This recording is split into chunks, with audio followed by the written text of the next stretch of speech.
So we're going to use Quixel Bridge to help us with our texturing. So you could get textures elsewhere. You could go to textures.com, you could go to Texture Haven. Those are great places to pick up some textures to do this, but it will be a bit of a more manual process. Whereas with Quixel Bridge, we have one-click imports into Maya, so it'll be a lot quicker, and we can go through, and they've got some fantastic textures that we can pick up from their library. So we'll mainly be using things from the Icelandic collections here, things like the Icelandic rock and things like that. So if you install Quixel Bridge, it's as simple as going into, if you're selecting an asset, if you go to the export settings, you just want to set your resolution, etc., and then export app. And then, so for Maya, you just copy the script, and if you open up Maya and drop it into the Python box and press enter, you'll get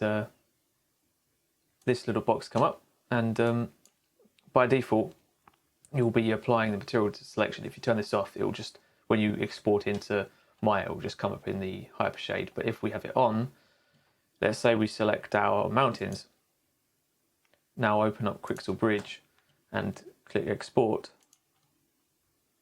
Exported successfully. You'll see if we now right click and graph materials, you can see it's gone on to our mountains. So the only thing that's left for us to do is, because we've got a really high res mesh and we don't necessarily want displacement on it just yet, we'll set it up manually.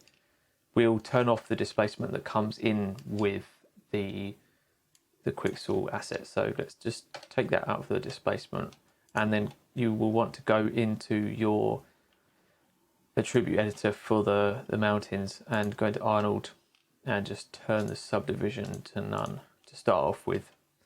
And so if you in the subsequent lessons we will import a few more in, you'll just want to make sure you're turning that off because Quixel does it by default. So let's just take a quick look at that and see what we've done, and then improve it before moving on. So let's see how our render looks.